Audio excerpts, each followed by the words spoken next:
Today, we're handing out our season awards to the 2025 Seattle Mariners. Colby, hit it.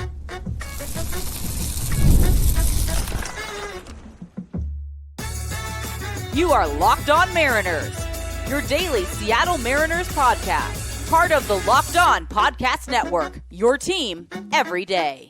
Ahoy, sailors. It is Wednesday, October 29th, 2025. This is Ty Gonzalez and Colby Patnode for the Locked On Mariners podcast, part of the Locked On Podcast Network, your team every day. This episode is brought to you by FanDuel. Right now, new customers can bet just $5, and if your bet wins, you'll get $300 in bonus bets to use across the app. Download the FanDuel app today. And as always, if you want to hear from me and Colby even more and help support the show, we have a Patreon. It's called Control the Zone, and on there we talk Mariners, Seahawks, all that good stuff.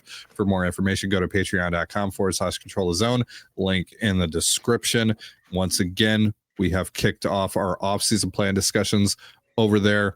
We exchanged our individual plans back on Monday. Now we're going to get started today on our master plan, which we'll be presenting to you guys here on this show on Locked On Mariners in about a week or two. So if you want to hear the early stages of us putting that all together, head on over to the Patreon. But today on Locked On Mariners, we're handing out our season awards for the 2025 M's. It'll be 7 awards in total for the Rookie of the Year, Unsung Hero of the team, the best acquisition made either during the offseason or midseason, Defender of the Year, Reliever of the Year, Starting Pitcher of the Year, and Team MVP.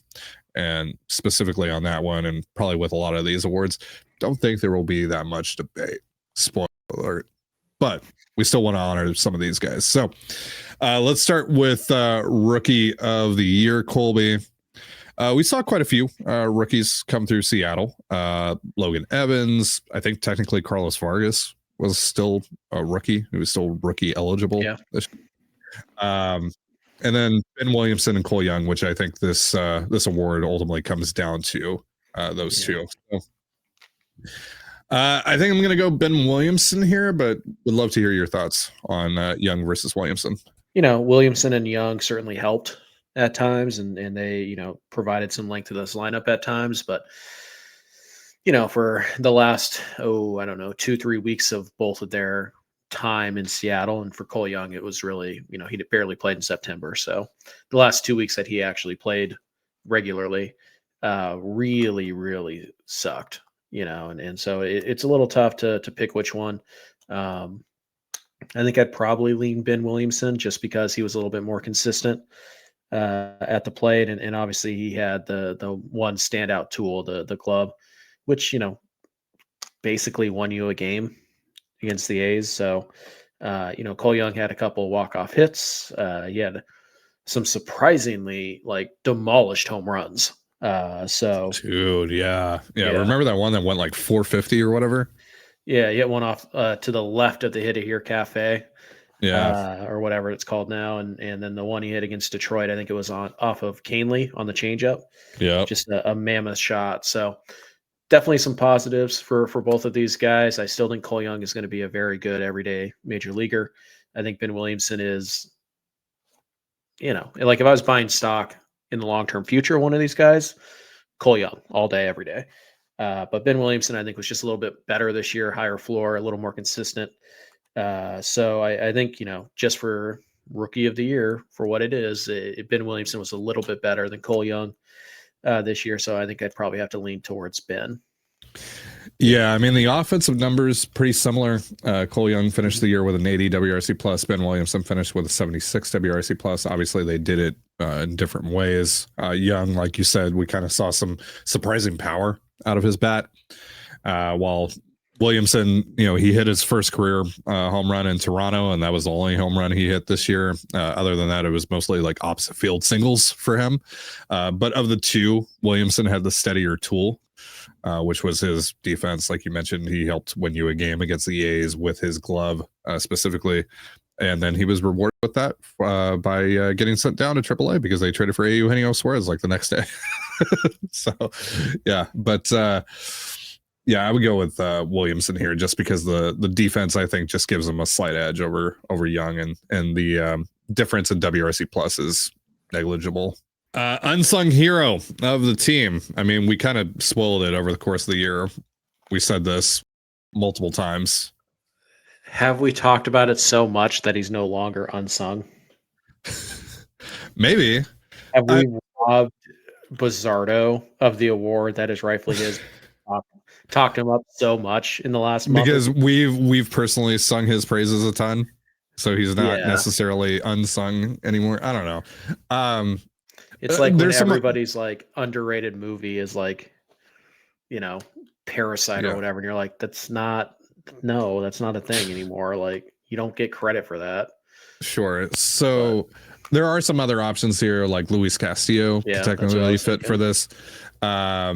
Dom Canzone could obviously fit for this. Yeah. I mean, someone like Jorge Polanco or Randy Arozarena, if you wanted to, I think they could also work for this. JP Crawford. But to me, it's still Bizzardo. I mean, Gabe Spire as well. Yeah. Gabe Spire was the second best left-handed reliever in the American League. Yeah. Behind future Hall of Famer and present scumbag Aroldis Chapman. So that's pretty good. Maybe even not really utilized all that well, I would say, by Dan. Not terribly, but like a few opportunities to face more righties, I think. But I get it. He's so good against lefties. I understand it. But yeah, it feels like it's still Bizzardo, but I really do think Luis Castillo deserves a lot more credit here. There were so many people who just wanted to dump him this winter. And you never really do know. You couldn't have predicted that 4/5 of the Mariners starting rotation would spend significant time on the IL this year, but it happened. And Luis Castillo made all 32 starts, and he certainly had his ups and his downs, and there were really good stretches. There were terrible stretches and everything in between, but he took the ball every 5 days. He gave you, 5, 6, 7 innings.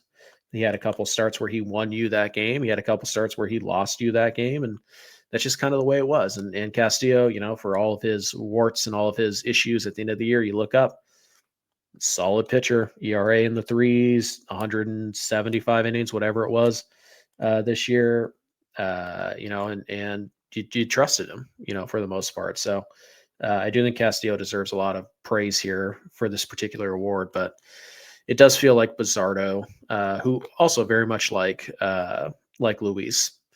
People wanted to cut him. They didn't think he was any good anymore or ever in the case of Bizzardo. And people were arguing to DFA him as late as like May. And for him to turn it on and become really an extremely underrated reliever. Again, unfortunately, it ended poorly for him. But man, he was so good and he was nails. And, this is when Matt Brash is still working his way back. This is when Dan Wilson's not exactly trusting Gabe Spire against righties. You needed a guy to step up, and he did. And he was all-star quality for 95% of this year.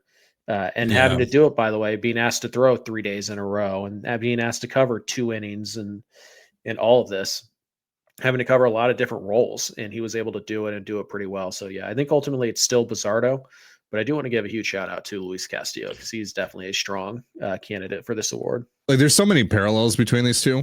Like you mentioned, right? Brash coming back from Tommy John surgery.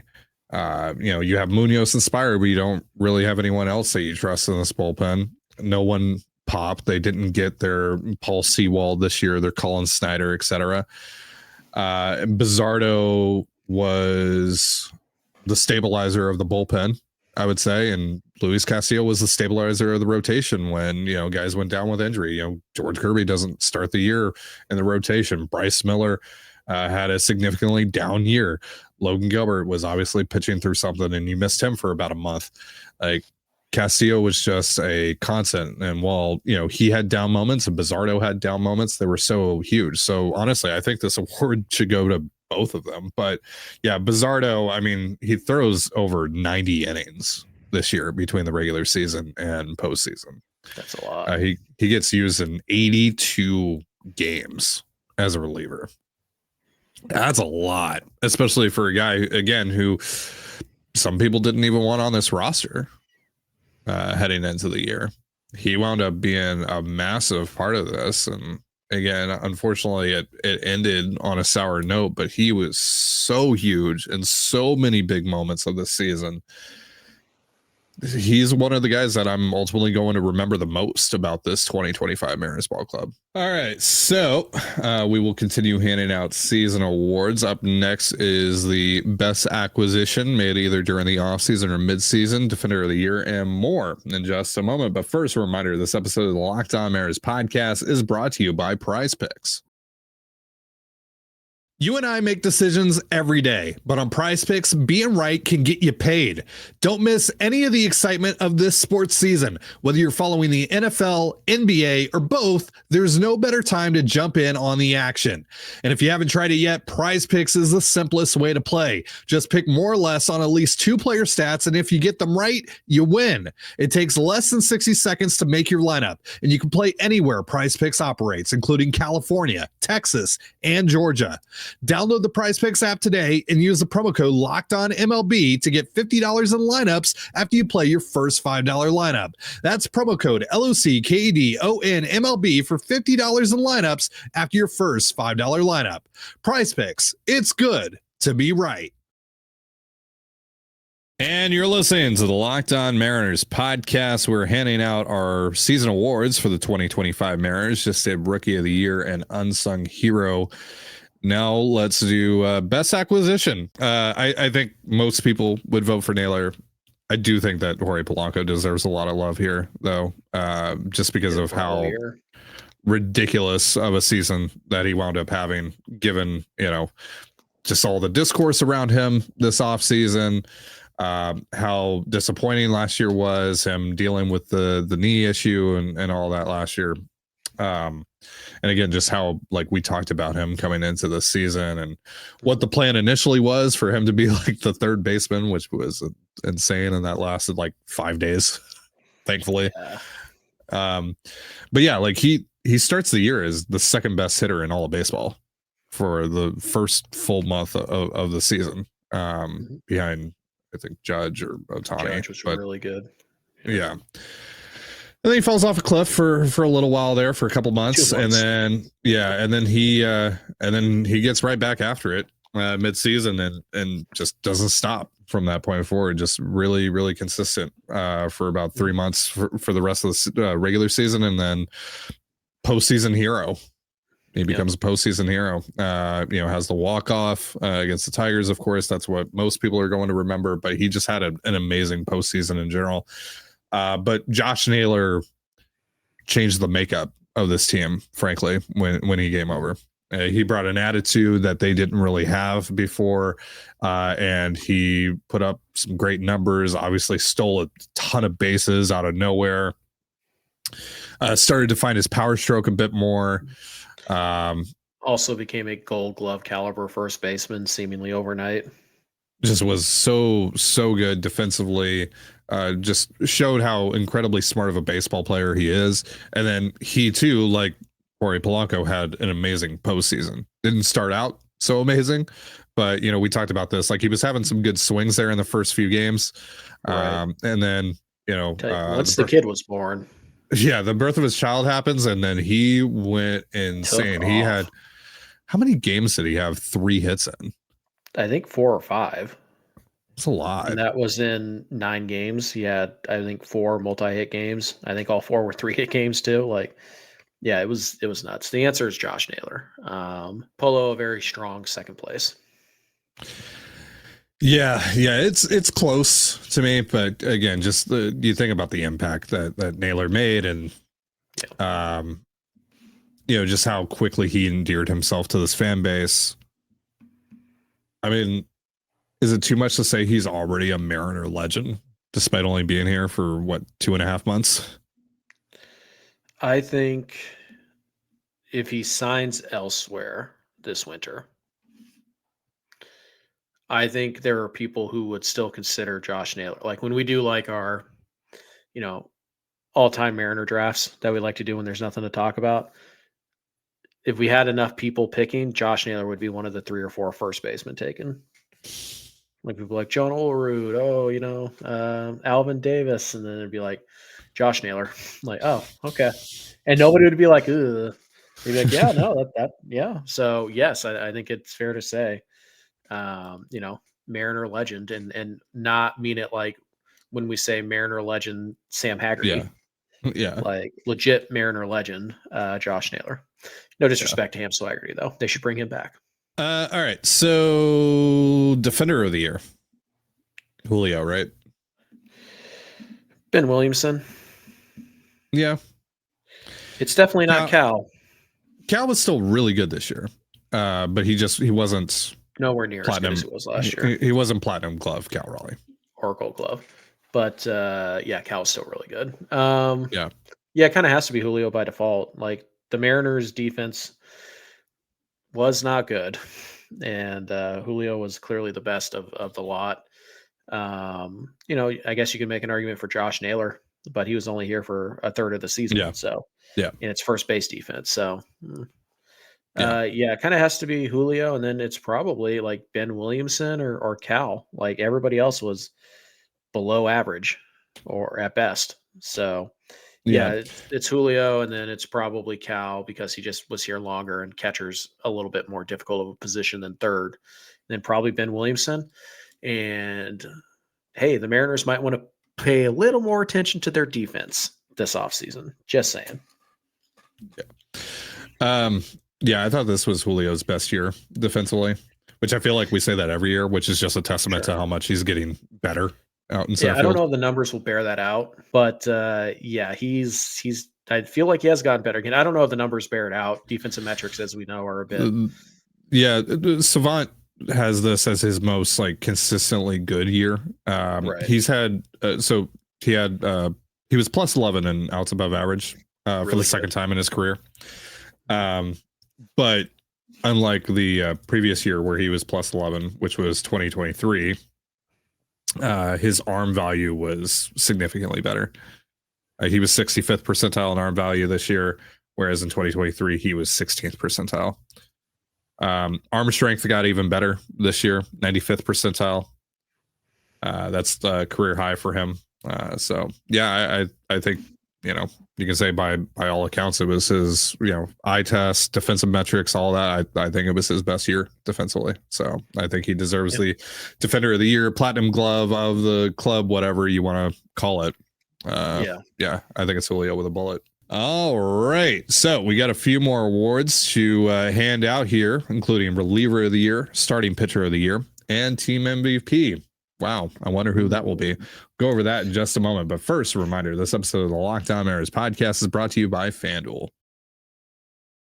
The NBA is back, and there's no better place to get in on the action than FanDuel, the official sports betting partner of the NBA. Even if you miss the start of the game or want to ride the hot hand, FanDuel has live bets on everything from who will score next to fourth quarter comebacks. Plus, you can even combine your live bets into a same-game parlay for a shot at a bigger payout. It keeps every game exciting, especially when your team's making that late push. Right now, FanDuel is giving new customers $300 in bonus bets when your first $5 bet wins. So head to FanDuel.com to sign up and play your game with FanDuel, the official sports betting partner of the NBA. And you're listening to the Locked On Mariners podcast. We're going to wrap up handing out our season awards for the 2025 Mariners here with reliever of the year, starting pitcher of the year, and team MVP. Starting with reliever of the year, Colby, we giving this to our unsung hero? We giving this to Andres Munoz, just going chalk, or you got another name in mind potentially? Yeah, it's Gabe Spire. I'm with you on that. This is a close discussion here. Munoz had a 1.9 FWAR. Spire was at 1.7. While there's a sizable gap in ERA, almost a full run in favor of Munoz. When you look at FIP, Spires is actually lower, 243 to 231. He also has a lower xFIP. Munoz is at 305, Spire at 283. Munoz stranded 76.7% of runners on base. Spire stranded 76.9%, so basically the same amount. The strikeout rate, Munoz had a 32% strikeout rate. Spire had a 33% strikeout rate. The walks, kind of the big difference here. Munoz is at 11% walk rate. Spire was at 4.5%. So, yeah, I mean, both guys, Spire threw 62 innings, Munoz threw 62 and a third. Like a lot of the numbers Yeah. are basically interchangeable. The big difference here is the walk rate. And also, Munoz basically only pitched the ninth. Spire had to pitch whenever the game was on the line before the ninth. And so I Yeah. think, when that doesn't mean that Munoz never pitched with the game on the line in the ninth. Of course he did. It just pretty much every time Gabe Spire went out there, the game was on the line. Or there was a big swing that could have possibly happened. And he shoved. I mean, really, Spire has had how many bad outings can you remember from Gabe Spire this year? 1, 2? Most of them came in the postseason. Yeah, which I mean, it's kind of the same with Bizzardo. So, Yeah. I think Gabe was just a little bit better. He appeared in 76 games. Munoz appeared in 64. So, yeah, I think I have to give it to Gabe, just barely. Munoz is a really good, runner up here, and I guess you can make the argument, pretty strong argument, that he should be the reliever of the year. But I'm giving it to Gabe. Yeah, I think I'm giving it to Gabe for the reason that you just said that. Like every time that he got put in, he was probably facing, either the team's best lefty or facing the heart of the, team's order or whatever, right? Like I feel like he got put into more pressurized situations over the course of the year than Andres Munoz did because of Dan's unwillingness to use Munoz outside of the, obvious save situations or extra innings, right, where like there wouldn't be a save situation in the game. It's just you got to use them at some point. That's not to say that Munoz never had to face like a team's best hitters or anything like that. Obviously he did, and some of the biggest moments of the entire season, but I just felt like Dan wound up putting Spire in more uncomfortable situations than Munoz, which I think, well, maybe that's a little nitpicky. I think we kind of have to be nitpicky with how close both of these guys were in terms of the numbers. I think the other thing too, like you mentioned, like Gabe issued far fewer free passes than Munoz did this year. And that's a big part of being a reliever. You walk a bunch of guys, you're going to get yourself in trouble. And Gabe in general put himself in fewer dangerous situations. He was able to lower the home run rate this year. That was the one like knock on him in 2023. We talked about how good he was in 2023, but the home run ball did get him a little bit that year. This year, 7.9% home run to fly ball rate. That's totally fine. I thought he had a fantastic season. Mooney obviously had a fantastic season this year. Yeah. But I think if we're if we have to give the slight edge to someone here, I think it's actually Gabe Spire. Mm-hmm. Agreed. Even though, again, I want to reiterate, because I know people are going to bring this up in the comments below. Why are you complaining about Dan not going to his best guy if you don't think that Andres Munoz is actually the best guy? Andres Munoz is still the highest upside reliever in this bullpen. Mm-hmm. Still the most talented reliever in this bullpen. Also, you still do have to factor in matchups. We just talked about how close these two pitchers are. Okay, well, they're basically the same, and statistically, they were very close to identical. Then, you go with the matchup, and do I want Spire against righties or do I want Munoz against righties? If 3 lefties were coming up, I probably want Spire in that situation. It was 2 righties and a lefty coming up, so I would prefer Munoz in that situation. That's why. So, I mean, it's these two guys are pretty close, interchangeable. It's just when you're that close, it's all about the matchup. All right, starting pitcher of the year. I think this one is pretty clear cut. It's Brian Wu here, and you talk about the 25 consecutive starts where he went 6+ and only gave up 3 or fewer earned runs. Like 2 walks too. Just he was so good this year. He developed into a true number one, maybe not an ace like how we talk about Tarek Skubal and Paul Skeens, but he was a number one this year, which is pretty incredible when you know his story and the journey that he's gone on to get to this point. Not only it was already such a roaring success for him to even just get to the majors and be a viable major league pitcher. The fact that he is this good is something that I think could exceeded anyone's wildest imagination here. So yeah, He's going to get Cy Young votes. yeah, and it gets an all-star nod this year, and he had to be this good, frankly, for the Mariners, given again, George Kirby starts the year on the IL. Logan obviously goes down with the elbow thing, misses like 6 weeks or whatever it was, and then when he comes back, he's just not really the Logan Gilbert that we know and love. Bryce obviously had a significantly down year. Wu had to be this good for the rotation to survive, for the Mariners to survive this year. So yeah, I don't think it's even up for debate. It's Brian Wu. He's the starter of the year. He's the Cy Young, whatever you want to call it, for the Mariners in 2025. All right, so MVP. Obviously, it's Cal. The dude hit 65 homers. Not only did he have an incredible regular season, he was also one of the best players, hitters in the postseason in the entire league. And he finished the year with 65 combined home runs. It's more than anybody's ever hit in the American League. When you factor in regular season and postseason, he was a well above average defensive catcher, just certainly not Gold Glove quality. And we will never see this again from a catcher, including Cal Raleigh. So it's Cal. It's Cal. It's not close. Yeah. Julio is second. And then after that, things get a little interesting, because I think you could argue Josh Naylor might be top 3 or 4. So yeah, but it's Cal with a bullet, I guess. I was trying to think of something clever to say. I don't have it. Yeah, no. It was hard to think of clever things to say about Cal Raleigh over the course of this year.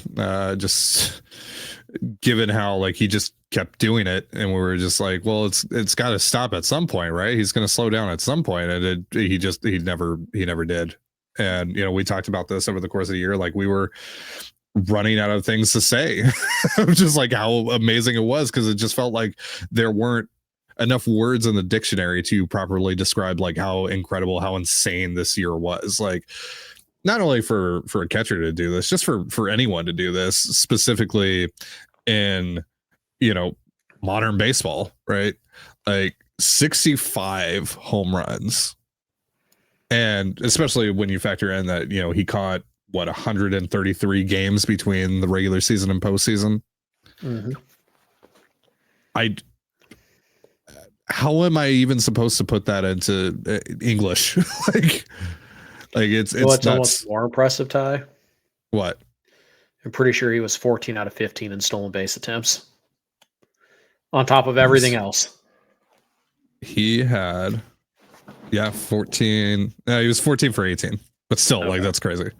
That's still crazy. On top of everything else, he also stole 14 bags. Yeah.